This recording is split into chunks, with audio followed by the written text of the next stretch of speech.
Hey, so do you get lower back pain?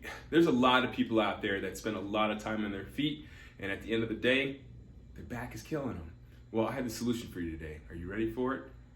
Fix your posture. That's right, it's time for another segment of Fix Your Posture. Today we're going to learn how to strengthen your body so that when you stand for long periods of time, you'll be okay and be without pain. First, what we're going to do is we're going to start off with your feet, and we're going to work our way up. It's important that we work our feet because, well, those are your roots. That's what makes the most contact with the ground throughout the day. So you want to obviously make sure that those are strong as possible. What we're going to do first is we're going to work on that balance. You're going to take one foot off the ground and you're going to stand for what's called a single leg stand. Now, for my beginner clients, I normally have them stand for about 30 seconds, and that's enough for them to start developing that balance they need. As we get stronger, we move our way up into what's called a single leg bend over. That's obviously a little bit more advanced. You're going to now take one foot off the ground and you're going to reach your hands down to the foot that's on the floor, and then you're going to stand back up. Now there's two ways you can do that. You can put that foot down that was off the ground, or you can keep that foot off the ground for the remainder of the exercise.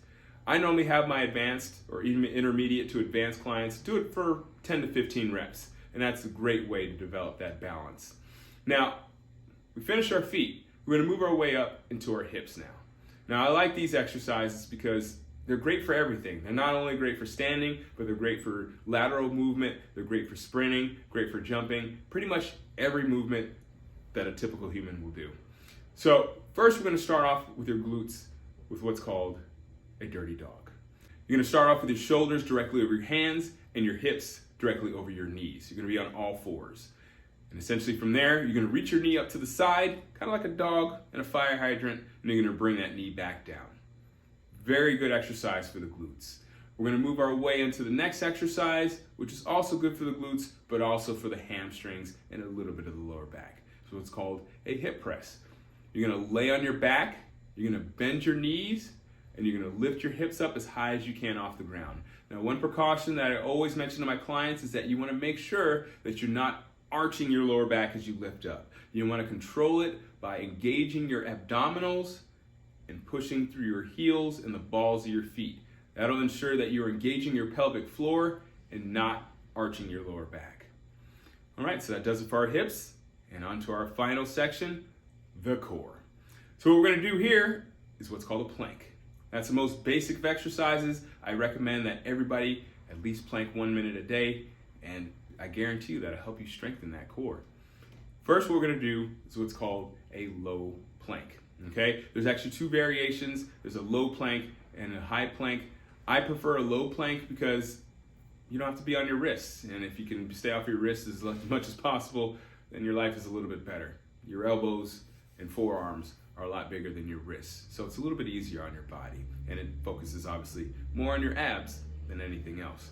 So in a low plank, you want to make sure that your shoulders are directly over your elbows and your heels are directly over your toes.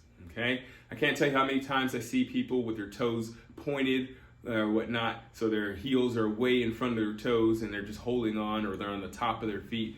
I want you to make sure that you have your heels directly over your toes, because that ensures that your quads and your abdominals are engaged.